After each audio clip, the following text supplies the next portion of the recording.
So today we're going to talk about one more concept within linked lists that we haven't talked about yet, and that's the idea of doubly linked lists. So far we've seen what we call singly linked lists, which contain a piece of data, right, and a reference to another instance of the same type. So that instance might be null, right, but you know yourself and you know one neighbor.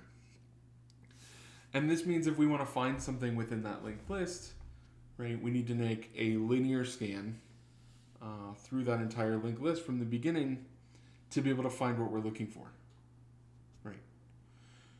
So we know that the extreme of this whole thing is an array where we keep a pointer to every single thing and we keep it in some order. But what if instead of just carrying my information and my neighbor, what if I kept both my left neighbor and my right neighbor? So you don't just know the next in line, but you know where you came from as well. So we call this a doubly linked list because it has two links, right? And enables us to traverse both in the forward direction along a list as well as in the reverse direction, right? And we normally draw a doubly linked list. Normally, again, we still have little nodes with our same guy, but now we have a next pointer in that direction and a previous pointer. Right? So we call this next, just like we did before, and we call that prev.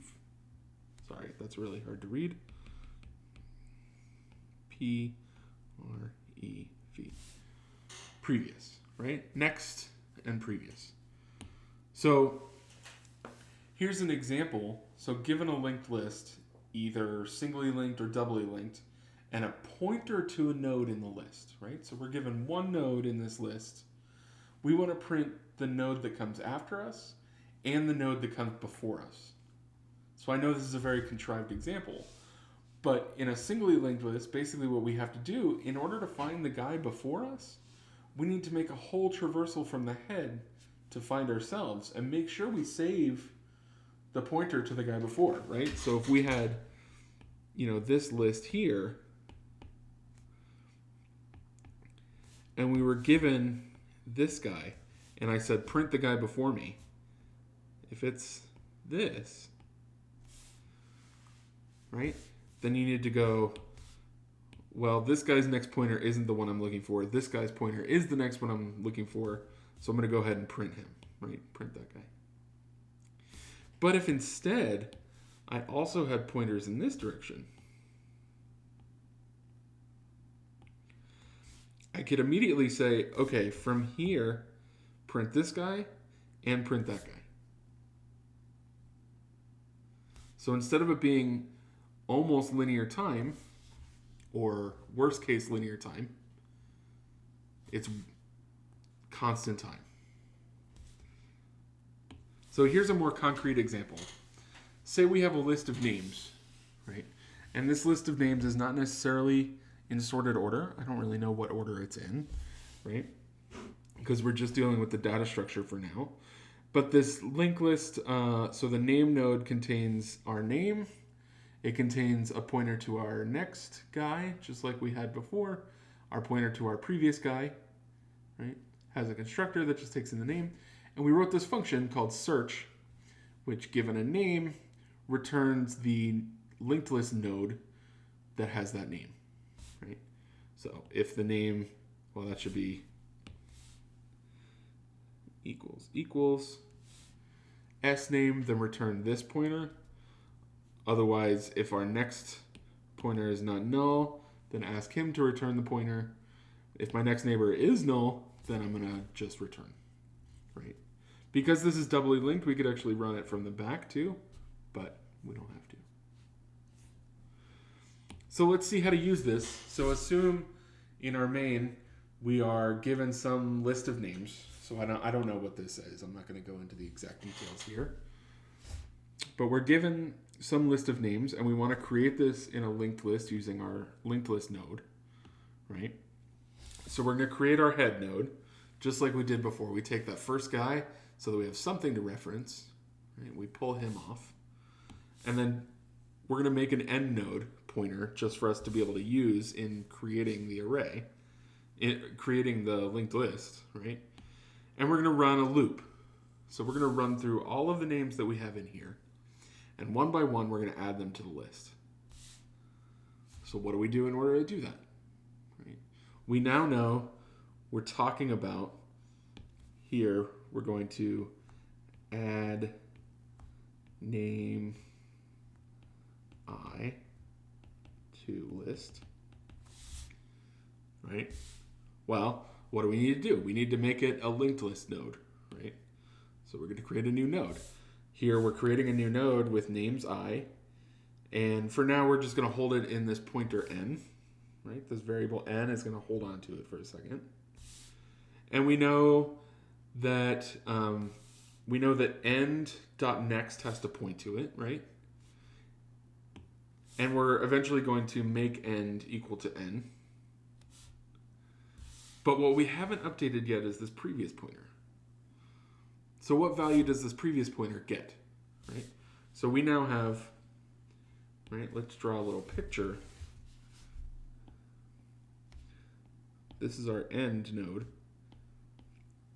And he might have a link in, a link out. I don't know how far back this goes.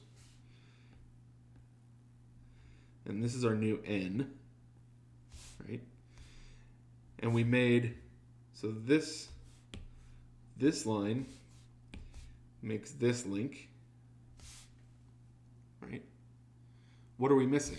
Right now, this points to nothing. Well,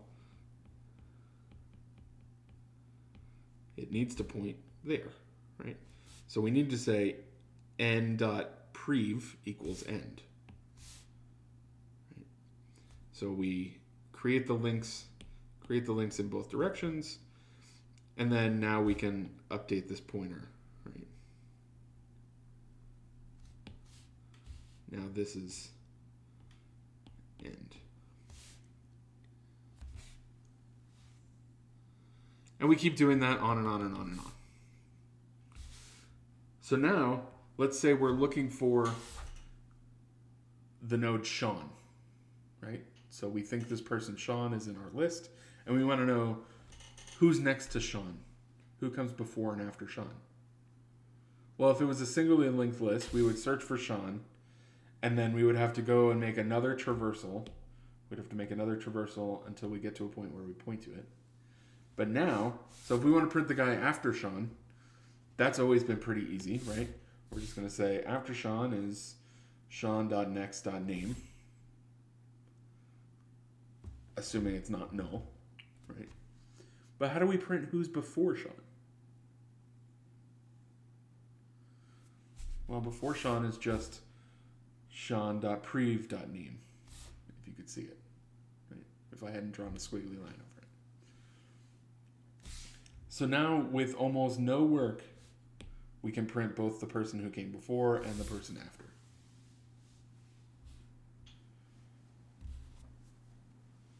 So should we always make a doubly linked list? No, not always. It adds more complication to our thinking, right? Like imagine if you're sorting something, right? You have to make a lot more connections. If you're trying to insert into a doubly linked list, right? If you have something here,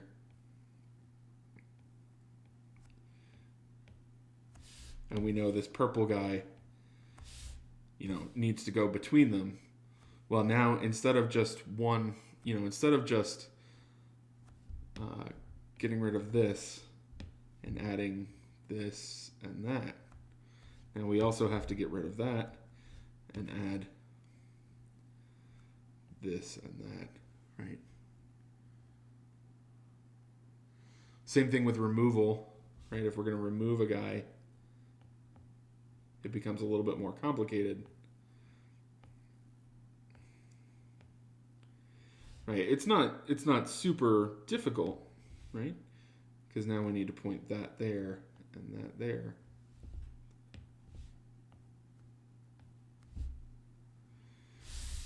It's not a lot more work, but you have to remember to keep both both sides working. Okay, so that's the idea of doubly linked lists. And we'll probably talk about that in class on Wednesday.